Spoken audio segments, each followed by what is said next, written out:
My Weird School Fast Facts. Pizza, Peanut Butter, and Pickles. Written by Dan Gutman.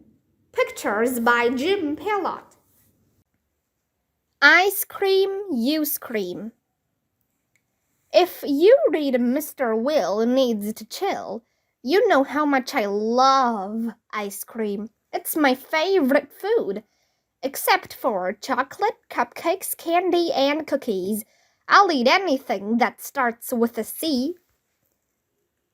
How about cockroaches? Except that. Do you know who invented ice cream? Bob Ice Cream?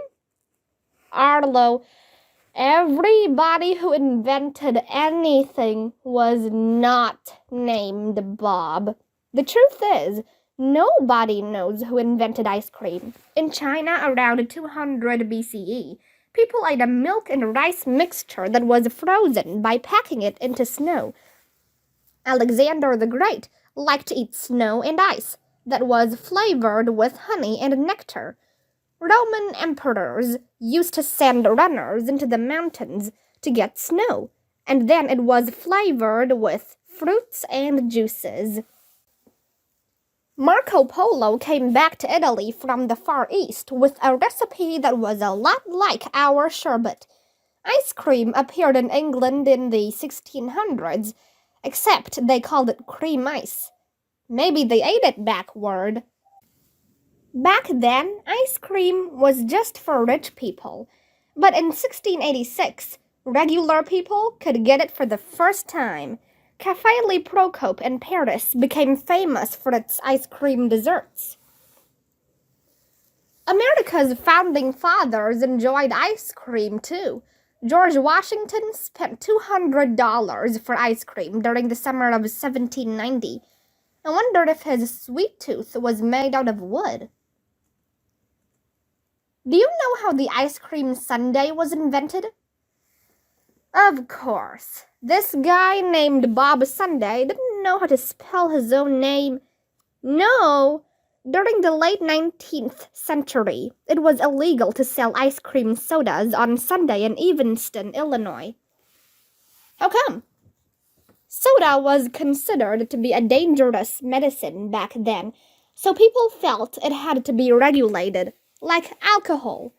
To get around the problem, vendors replaced the soda with syrup and called the ice cream treat an ice cream sundae.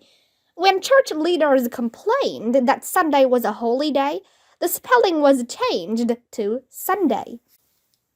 The 5 most popular ice cream flavors, according to the International Dairy Foods Association, are vanilla, chocolate, cookies and cream, mint chocolate chip, and chocolate chip cookie dough. Cola Wars. Soda is the coolest drink because it makes you burp. Soda is carbonated, which means those little bubbles in it have carbon dioxide in them. As you drink it, that gas collects in your stomach. After a while, your digestive system wants to get rid of the carbon dioxide, so you burp. Want to hear me burp the alphabet? No. How about Yankee Doodle?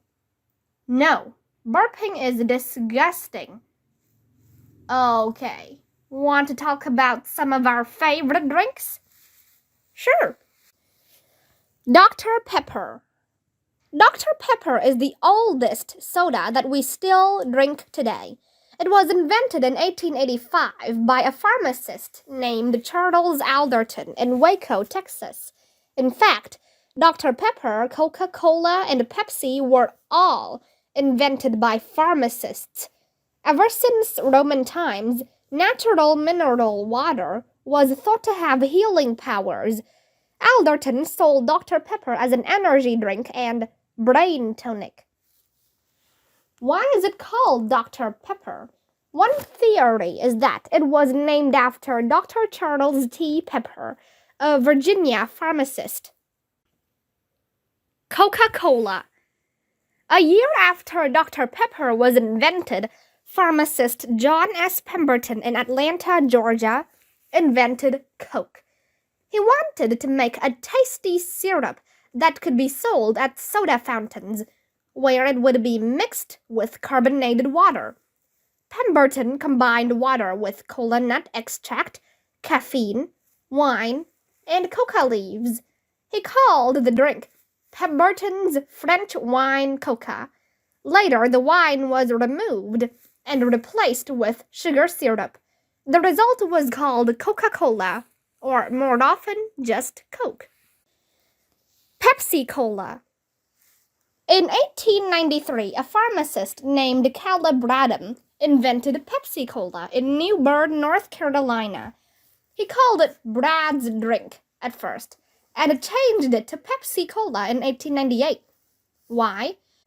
Because dyspepsia means indigestion, and Pepsi was supposed to calm the stomach. Pepsi and Coke taste very similar, and many people can't tell them apart in blind taste tests. For the last 100 years or so, Coca-Cola and Pepsi-Cola have been fighting what was called in the advertising world a cola war. 7-Up. Charles Leeper was not a pharmacist. He was an advertising man in St. Louis, Missouri. But he was also a part-time inventor. He invented a soda called Whistle and another one called Howdy.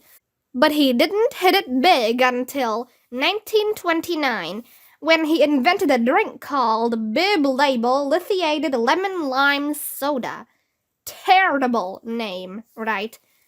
In 1936, the name was changed to 7-Up. Why 7-Up? There are theories.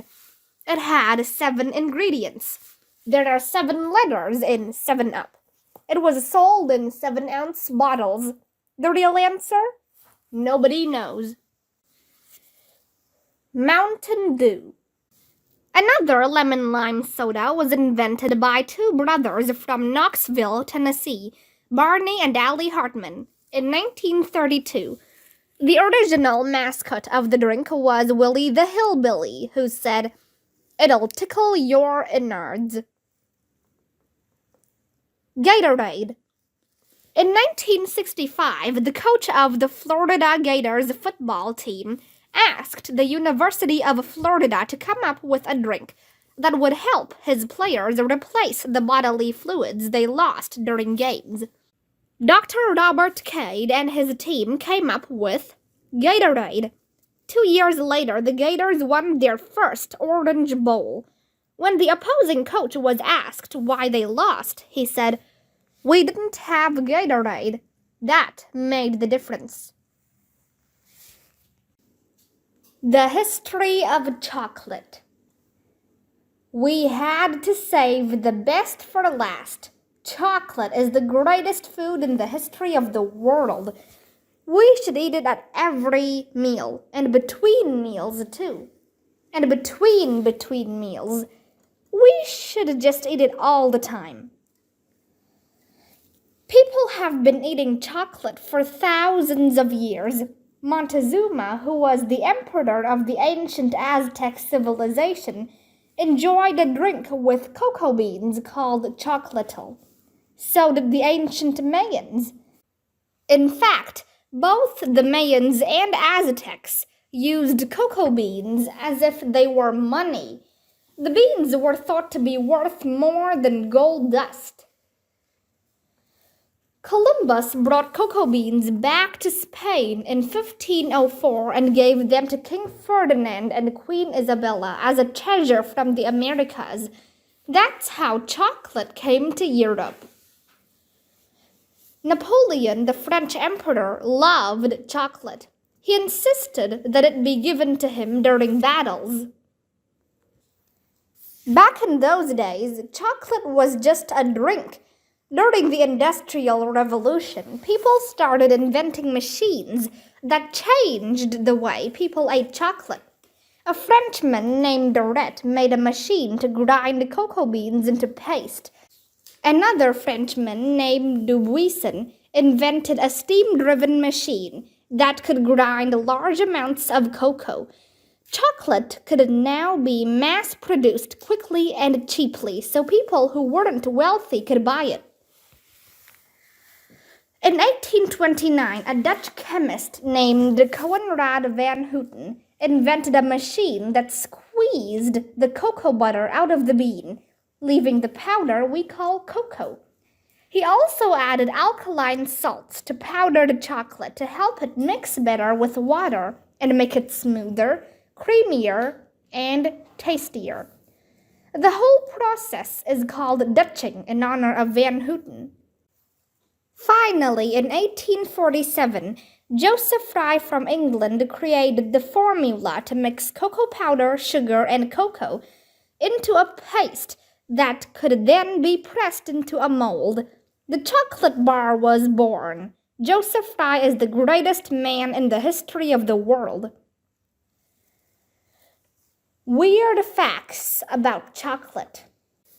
Most of the world's cocoa, 70%, comes from West Africa, the country that produces the most, the Ivory Coast. White chocolate is not chocolate. It's made by combining cocoa butter with sugar, milk solids, and vanilla flavoring. For the 1971 movie Willy Wonka and the Chocolate Factory, the crew made a chocolate river with 15,000 gallons of water mixed with chocolate and cream. During the filming, the river went bad and smelled horrible for days. M&M's used to have the slogan, "Melts in your mouth, not in your hand." Chocolate is the only edible substance that melts at 93 degrees Fahrenheit, which is below our average body temperature. That's why it melts in your mouth. According to the Guinness World Records, the biggest chocolate bar ever was created in England. It weighed 12,770 pounds. Did you ever hear that you should never give chocolate to dogs? In fact, it can kill them. Chocolate has this stuff called theobromine in it. Our bodies can process theobromine easily, but dogs can't. In 2013, the post office in Belgium issued chocolate-flavored stamps. You'll like this, Arlo. Chocolate has an enzyme called phenylethylamine. When you eat a piece of chocolate, it releases hormones in your brain that give you a feeling like being in love. Ugh, gross. You said the L word. I'll never eat chocolate again. There are bugs in candy bars. It's true. In fact, most foods we eat have tiny amounts of natural contaminants in them. The average chocolate bar contains 8 insect parts. If there are more than 60 insect pieces per 100 grams, the chocolate is rejected by the U.S. Food and Drug Administration. That's it. I'm not eating bugs. I've had it. No more chocolate for me, ever. So what should we eat? Arlo, did you know that even food that's good for you can kill you? Well, sure. If a chuck full of watermelons fell on your head. No, I mean eating some foods can kill you. The stalks of the rhubarb plant are fine to eat, but the leaves contain this really dangerous stuff called oxalic acid. It's a chemical found in bleach, metal cleaners, and anti-rust products. And if you take certain medications, eating grapefruit can kill you. And you should never eat the pit of an apricot, because it contains cyanide. Oh, and the shell of the cashew nut is toxic. Cashews are in the same plant family as poison ivy and poison sumac. And then there's fugu, the poisonous pufferfish that will kill you. Wait, now let me get this straight. Junk food is bad for me. Right. And good foods can kill me. Under certain circumstances, yes. So what should I eat? I'm glad you asked, Arlo. Did you ever hear of My Plate? It's a nutritional guideline created by the U.S. Department of Agriculture, USDA. It breaks up our diet into 5 food groups: vegetables, fruits, grains, proteins, and dairy. You can see that fruits and veggies take up half the plate, grains and protein take up the other half, and there's a small amount of dairy on the side. The right combinations of food will help you be healthy and keep you healthy as you grow up. Can't I just fill up the whole plate with junk food? You could, but that wouldn't be very good for you. You should save junk food as a treat for special occasions. You forgot one thing, Andrea. What? Water. We should drink lots of it. Drinking water helps maintain the balance of our bodily fluids. It helps energize our muscles. That's right. Our bodies are composed of about 60% water. Without water, our bodies would stop working properly. Drinking water also helps us poop. Somehow I knew you were going to find a way to get pooping into this book.